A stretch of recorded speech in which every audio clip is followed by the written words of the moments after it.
The White Sox did not even come close to making the playoffs, but a lot of former players did. And let's discuss if it's worth wondering what could have been.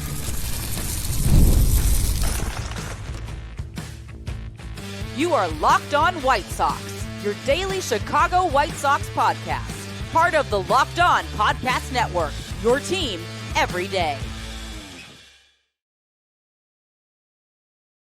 Hello, I'm your host, Todd Welter, lifelong Sox fan. I've been podcasting here for over a year and a half and covering the team well before then. And also I've covered Major League Baseball for outlets such as the Associated Press.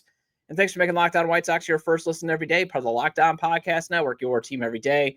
Former White Sox pitchers Garrett Crochet, Dylan Cease, and Carlos Rodon all recently started playoff games. And you got a lot of folks in White Sox social media world wondering what could have been. And I want to discuss a few reasons it is actually worth what wondering could have been in the first segment.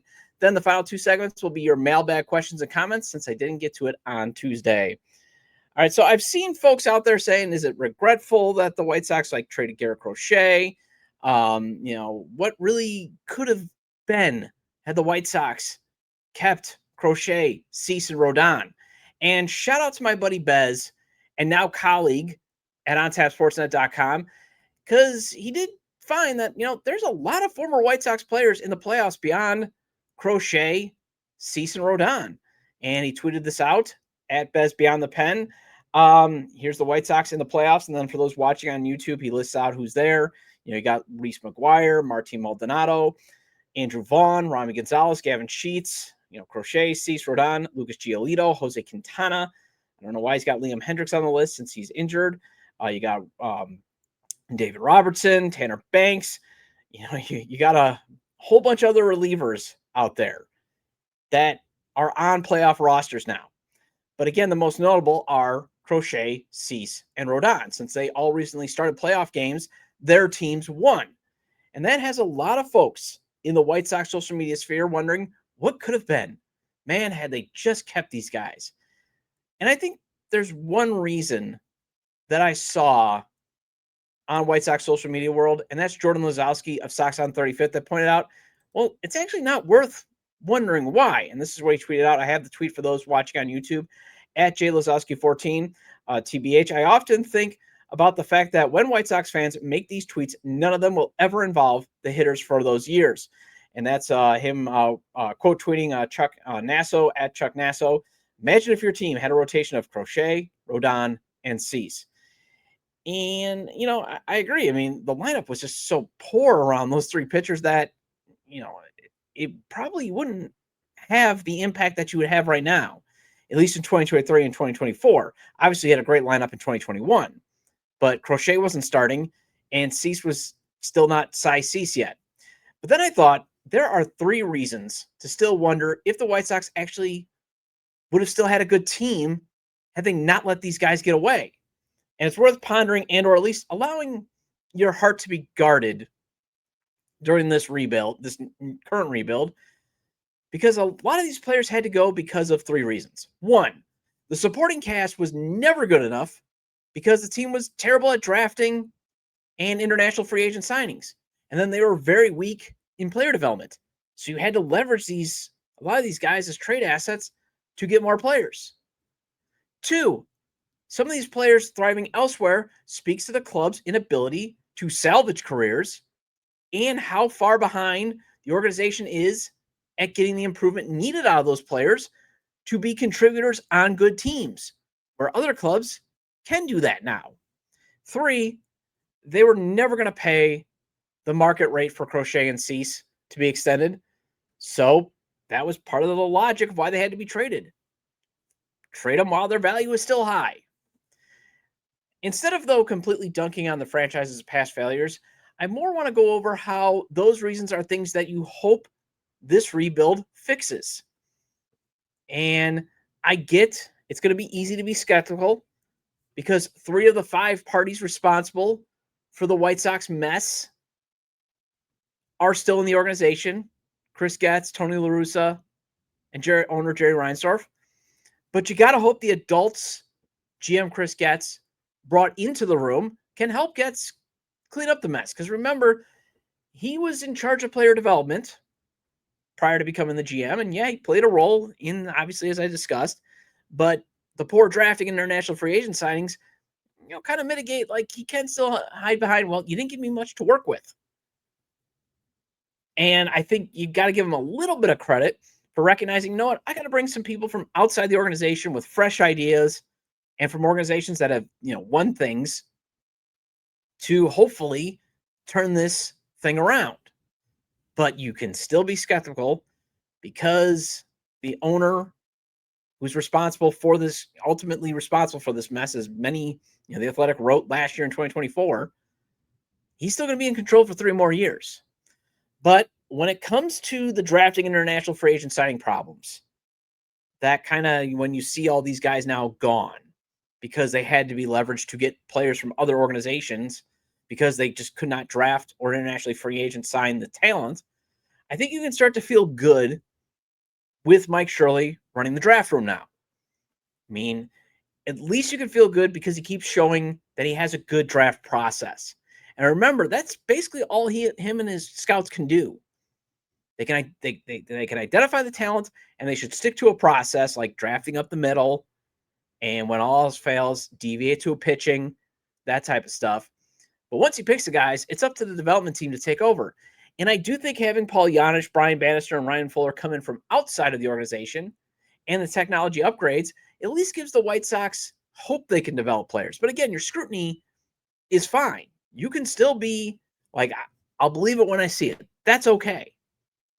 But you are seeing there is a possibility that it can happen. I mean, former first-round pick Colson Montgomery is showing that he could be a potential superstar, and they put a ton of time into his development, especially Ryan Fuller, working with him down in Arizona after they pulled him from game action because he was slumping so bad, and then things turned around. And then Brian Keller, running international free agency, is going to take some time to get some data on if he's going to work out. But hey, you at least got scouts now using like TrackMan technology to help evaluate players like the rest of the league. And he at least hired a scout to hopefully reopen Japan as a talent pipeline. So small signs of progress. And the reason, though, I'm focusing on those guys is, again, one reason Crochet, Cease, and Lucas Giolito even had to be traded was the team just could not develop enough raised floor talent, let alone impact players, that those 3 pitchers had to be used to get the talent from other organizations that can do that. And while it's nice this young core has emerged this season, most of it was brought from outside of the organization.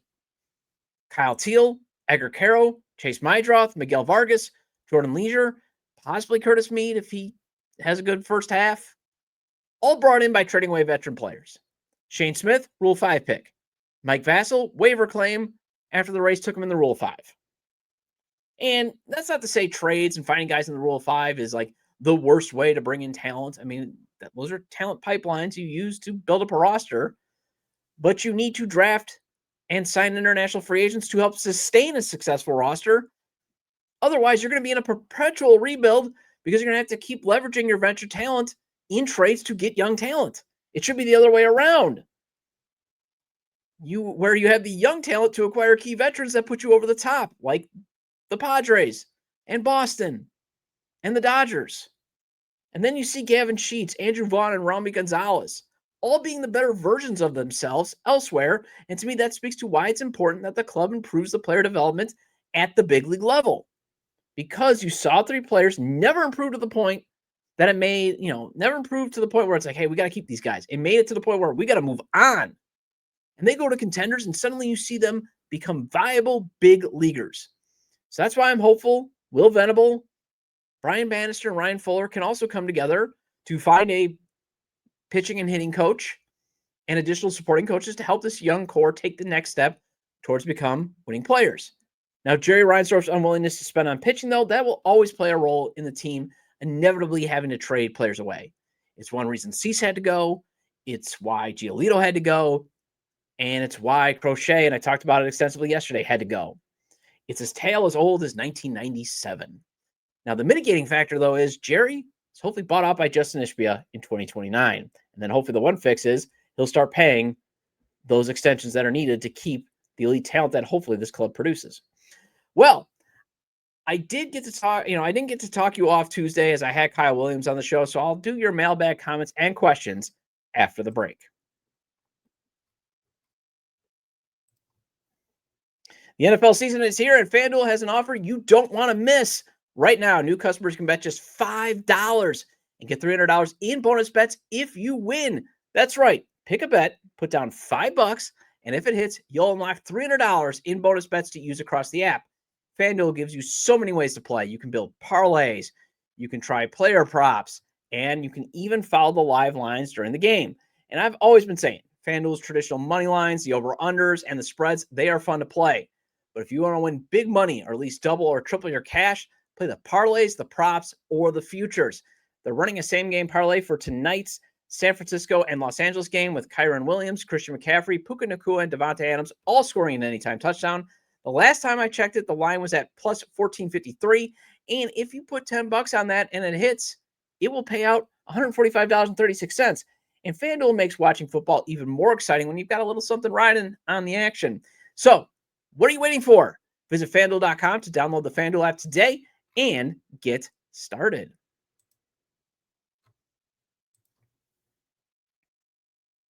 Welcome back to Locked On White Sox. I'm your host, Todd Welter. Again, make sure to hit the like button on today's episode. Subscribe to the YouTube channel at Locked On White Sox. And if you can't catch the show on YouTube, you can get the audio version of the show on places such as Apple or Spotify. So make sure to follow or subscribe wherever you get your podcasts. Either way, get your 30-minute fix of Chicago White Sox baseball venting with me and maybe some hope. And also make sure to check out my written content at SouthsideSox.com. My first piece is dropping today about a few hours as I'm recording this. So by the time you're listening to this, it will be up. So go to SouthsideSox.com, part of the SB Nation. You can also check me out at OnTapSportsNet.com and at Fans First Sports Network. I still got to get my first piece out there. All right, mail call. Although I'm still debating if I should do mailbag questions and comments on Tuesday or Thursday, because I do want to make sure during the offseason I have a guest at least once a week. And usually I'm just pulling you behind the curtain. Recording on a Monday or Tuesday usually actually works best for me. So we'll see what happens. But just know I want to give you the everydayer time to have your voice read on the show, because it can't be heard because I don't have a phone line, obviously. So I'm going to do 2 segments today. And I want to start off with one from my guy, Sydney, who showed the White Sox could have avoided a third straight 100-loss season had 4 games gone another way. And this is what he writes. Todd, there were 4 glaring losses that sealed a third consecutive 100-loss season. The Angels climbed out of a 5-run deficit to win on August 3rd. The Braves stole a game after being down 6 runs on August 19th. The Twins escaped with a 9-7 win when timely hits goes on the blink on August 22nd. And the Yankees got Christmas in September down to their last strike and gave them the win. Positively underwhelming. Sincerely, Sydney. And again, Sydney, thank you for sending me an email there. One moment. I do have a cough button. Anyways, there are actually, though, and I like how Sydney pointed out, but there are a few more games you can point out that the White Sox, had the decision gone a different way, they could have avoided a third straight 100-loss season because they went 15-36 in games decided by a single run. But I do think those 4 definitely stand out as Sydney described it. And when you go 15-36, if you think about it, that is, if I'm doing my math right, 51 games, nearly a third of the White Sox 162-game schedule were actually decided by a single run. And think about this too. I mean, it is a small sign of progress. The White Sox were competitive in a lot more games this year. It wasn't like they're getting blown out on a nightly basis. They only lost 26 games by 5 runs or more, but they blew 50 leads this season. And the Pythagorean record per Baseball Reference was 71-91. So losing games like that, shows, hey, things could have been a little bit different. Obviously, still nowhere close to the playoffs. But if they won 71 games, I guarantee you Will Venable's being mentioned for Manager of the Year. And also, it shows that the White Sox, at least on the margin, still have to make up 11 wins to ideally get to where they want to be. And that's phase 2 of the rebuild, I'll say, next year. I mean, because I think we're all hoping, hey, get to 70 to 75 wins next year. I'm willing to, I'm not going to enjoy it. Well, I'll watch, obviously. I know a lot of us are not going to enjoy watching the White Sox lose 90 games, but we want to stop seeing this just dumpster fire. And that's got to be phase 2 of the rebuild now. Start to win a little bit more. Because I know there's the super hopeful out there that think, hey, you just make a few moves, and you could be competing for the division because you saw how weak it got at the end of the season. You saw the Tigers crumble. You saw the Guardians get so hot. The Twins are obviously going to take a step back, it looks like. The Royals, they're teetering. So it's wide open, and I get it. And I had White Sox Dave on from Barstool last week talking about this.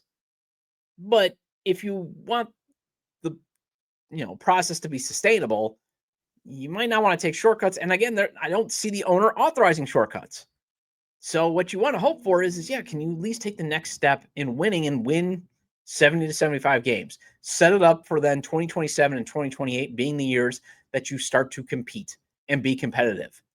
Because also that's when the second wave of prospects hopefully are coming through 2027 through 2029. That's when Caleb Bonemer should be ready for the big leagues. Hopefully Billy Carlson is ready by then. Jaden Foskey, those type of guys. All right, so my guy Brian, he writes this about Colson Montgomery. If Montgomery can get his average at 240, that says something. I know BA is something no one cares about, but look good better than the 221 he was at 3 weeks ago. And him and I, I just want to share this little snippet because him and I, we do an electronic pen pal. Feel free again to email me, lockdownwhitesox@gmail.com if you want to have an electronic pen pal. I'll try to respond to you as quickly as I can. It may be brief too because, I got things going on, but as long as it's respectful and as long as it doesn't get awkward between the both of us, I'll talk baseball with you. And I know Brian's been emailing me, he's not fully sold on Colson and, because of the average, and that's fair. But I talked about why I still think Colson was the team's best hitter, even though he played 71 games on yesterday's show. But James Fegan dropped an excellent piece on SoxMachine.com that kind of dropped just after I recorded. And I want to go over how Montgomery even acknowledges, hey, the hit profile's got to get a little bit better. But Fegan also points out there is a way that Montgomery can still thrive if he is still hitting around 240. And also, again, make sure to get a subscription to Sox Machine. But these are just a few tidbits that I do want to share as a preview of why you should subscribe and check out the article and why it, to me, yes, if I think it's fair to have the expectation, hey, Colson, can you hit 240, 250? But as long as you're crushing 40 to 30 to 45 bombs, it's worth it. So this is what Figans writes. Even now, when 450-foot bombs and a week-long homer streak takes top billing for Montgomery's offensive value, he warns against the danger of chasing such results. Quote, there are times where you try to swing as hard as you can, and usually you don't hit it, Montgomery said. What I've kind of learned is when I'm just trying to be easy and not swing hard, that's when I do swing the fastest, end quote. I don't want to skip ahead. As he said, Montgomery has long levers, and in-zone whiffs are a natural byproduct of that. The contact-starved hitters who make it work, James Wood, late-stage Mike Trout, Kyle Schwarber, get by on being very judicious at what they swing at and have such elite bat speed and strength that the contact that they do make is often game-changing. At a 28.2% chase rate, league average is 28.1, Montgomery has some meat left on the bone, but even that mark represents progress from his early season work in AAA against inferior pitching, 31.8% chase rate, and his commitment to the concepts that have already pulled him out of contact struggles worse than these. But the difference between above average and elite power is not just Montgomery's home runs reaching parts of right field that the camera rarely panned to before, seeing balls rocket past the press box at trajectories that feel especially unfamiliar to be traveling down the right field line.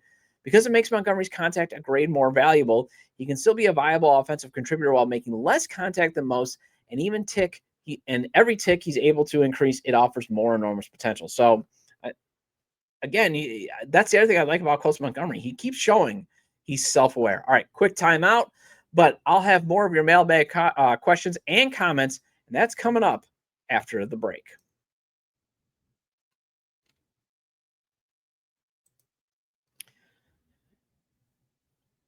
There's nothing like catching a baseball game live, the energy, the crowd, the chance to see your team in person, but actually getting tickets, yeah, that's the tough part.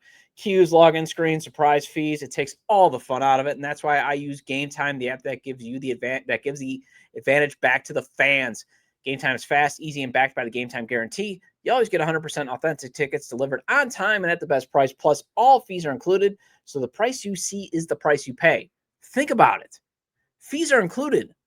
So you're going to know your total upfront with no surprise fees at checkout. And how many times have you thought, hey, I'm going to get a great deal to check out this show, go to this concert or this game, only to get to the checkout and then see the deal vanish upon a pile of fees. That doesn't happen at Game Time. And honestly, Game Time is faster, cheaper, and less stressful than any other way I've bought tickets. So download the Game Time app, create an account, and use code LOCKEDONMLB for $20 off your first purchase. Terms apply. Again, that's promo code LOCKEDONMLB for $20 off. Swipe, tap, ticket, go. Download Game Time today. This episode is brought to you by Prize Picks. Every day we make decisions, but on Prize Picks, being right can actually get you paid. Don't miss the excitement of this football season with Prize Picks, where it's good to be right. Playing Prize Picks is such a fun, simple way to add more excitement to football. You just pick more or less on player projections, like Josh Allen's passing yards or Saquon Barkley's rushing for a touchdown, and you're in the game. And I love how quick it is. You can make your lineup in under a minute. And my favorite part, Prize Picks just added stacks. So if I want to ride with a player, I can just select their pass, rush, their pass, rush yards, and touchdowns all in one lineup. And they have a new injury reboot feature. So if your player leaves early, it doesn't return, it won't count against you. So download the Prize Picks app today and use code LOCKEDONMLB to get $50 in lineups after you play your first $5 lineup. That's code LOCKEDONMLB for $50 in lineups after you play your first $5 lineup. Prize Picks, it's good to be right. Welcome back to Locked On White Sox. I'm your host, Todd Welter. Again, shout out to all the everydayers. I appreciate your loyalty. Please hit the like button on today's episode. Recommend to your fellow Sox fans or baseball fans, friends, to subscribe to the YouTube channel at Locked On White Sox, wherever they get their podcast. This show's available on all major podcast platforms. So again, diving into your mailbag questions or comments. And obviously, again, feel free to send them every day to lockedonwhitesox@gmail.com or leave them on Twitter at LockedOnSox or at ToddJDub. And again, I'm still tinkering with when do I want to, maybe I'll do it on Tuesdays. I would still prefer to do it on Tuesdays, but I also want to make sure I have a guest for you guys at least once a week as we go through the off season. So it might be Tuesdays or Thursdays. Just keep sending them. All right. So Bob has some really good random thoughts that I want to share with you. And this is what he writes. Some of my thoughts would be: number one, would having Luis Robert play a corner outfield position help him stay healthy? Two, Tauchman as the fourth outfielder each week, play left one day, right field one day, and 2 days at DH. Keeps his bat in the lineup and his legs fresh. Three, this offseason will be tricky. Getz has more ways than the owner's cheapness. How do you choose free agent without it stunting the growth of the young players if the free agent takes at bats away from the younger players like Baldwin? And number four, with so many prospects in the Sox minors that can play shortstop, and we think Colson might be able to hit 40 home runs, could Colson play first base? I know his defense has been good, and there had been talk about him at third, but we may see Bonemer, Antonacci, Bergoila, Jarrell Perez joining Mydroth. Cheers, Bob. So I think they were going to try Robert Jr. in the corner sometimes this season. I know that was the plan. They were talking about it, but it pretty much got scrapped when Mike Tauchman and Austin Slater got hurt in the first half of the season.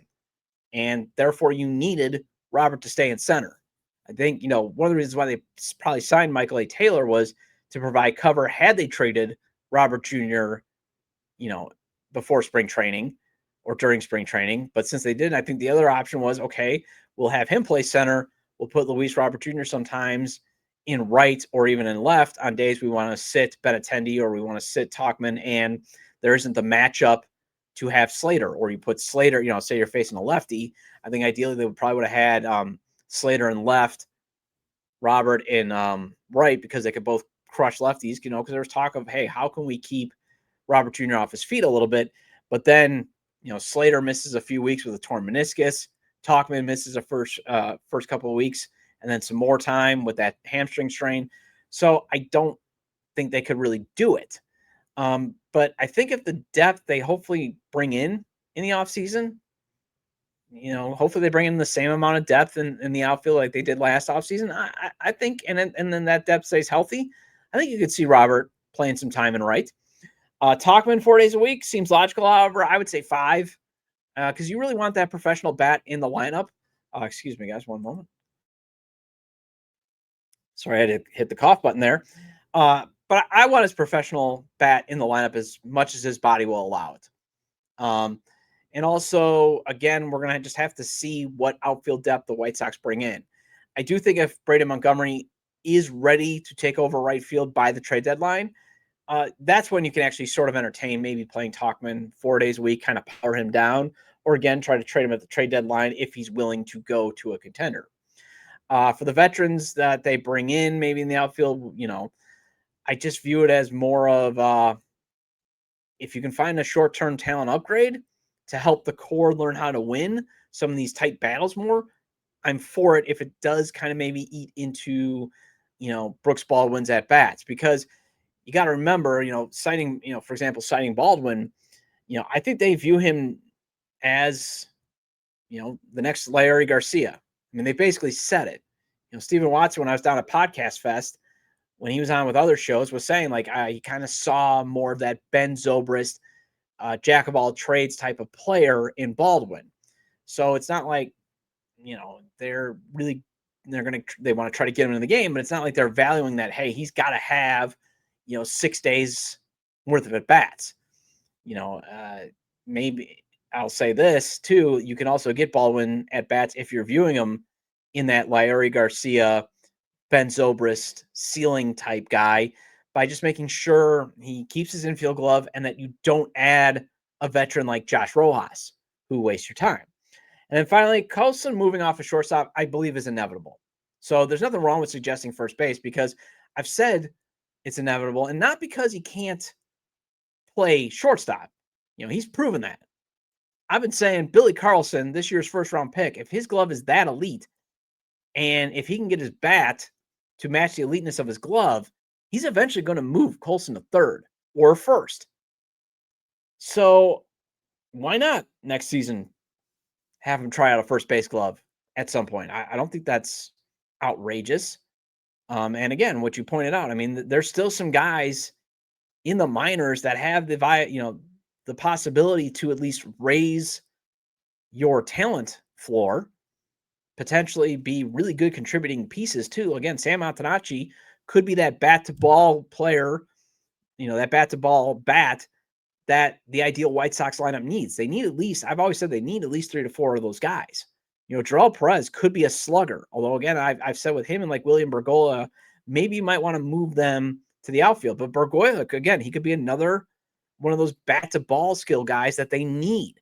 So I don't think it's that outrageous. Although maybe you're possibly moving, Vargas to first, Colson to third. I mean, you can explore many, many options. Then I got this comment on the YouTube channel from Adam. Grant Taylor sucks. You can screenshot this comment. He won't amount to anything in the MLB. And I looked at his comment history, and he's always commented about Grant Taylor. So I didn't call him out. I just asked, like, dude, all you're doing is commenting. And I like what he said. Here's what he writes. I mean, everything else about the White Sox, people seem to have a realistic eye about.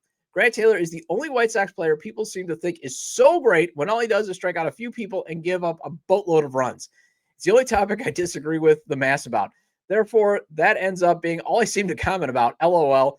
But you all can talk all you want about how nasty his pitches are. They aren't that nasty if everyone in MLB lights him up every time he takes them out.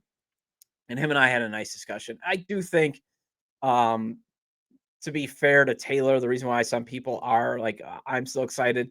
You look at the FIP, you look at the ERA, and you look at the eye test, a lot of excuse me singles. If he can mix in his secondary pitches just a little bit better, I think you get rid of that excuse me, because a lot of times it was just guys just throwing the bat at the ball and just getting it to where they ain't, because that's all they could do with it. So he's got to figure out that in. But the discussion I had with him on the YouTube channel was those hot takes are not always actually terrible hot takes to have. If you look at it in the construct thereof, because if he's wrong, it means Taylor's thriving. And I think we can all agree that would be great.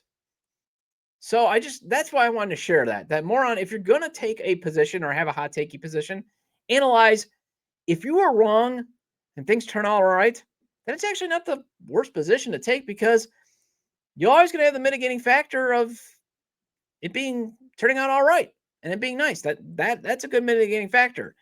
For example, though, those saying, hey, we got to keep Luis Robert Jr. at $20 million rather than trade him for pennies on the dollar.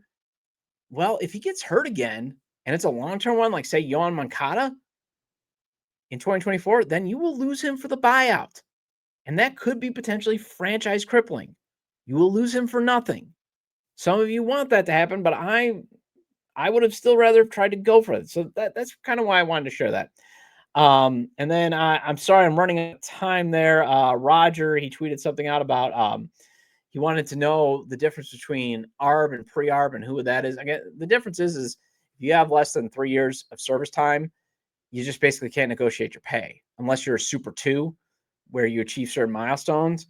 And that's just what the players union fought through many lockouts and strikes is before the 6 years of club control. So years 3, 4, and 5 that you're under club control, you can negotiate your salary. That's basically the difference.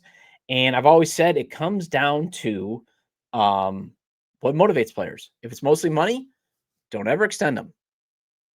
Like you should have never extended Yohan Moncada and Eloy Jimenez. Play the ARB game, let them go like the Nationals let Anthony Rendon go. But if it's greatness that drives a player and love of the game and they are productive players, yeah, extend them. Well, that wraps up this edition of Locked On White Sox. Thank you for making Locked On White Sox your first listen every day. For your second listen, check out Locked On MLB Game Night every game, every night until a World Series champion is crowned. Get local analysis on a national scale. Find MLB Game Night on Locked On MLB on YouTube or listener podcast. I'll be back tomorrow with a new weekly segment, Fan Poll Fridays. And feel free to leave comments about today's discussion on the episode page on YouTube via email, lockedonwhitesox@gmail.com, or leave them at X, formerly Twitter, at LockedOnSox or at ToddJDub. And also make sure to like today's episode on YouTube or leave a 5-star review at wherever you get your podcasts. Have a great day, and I will talk to you tomorrow.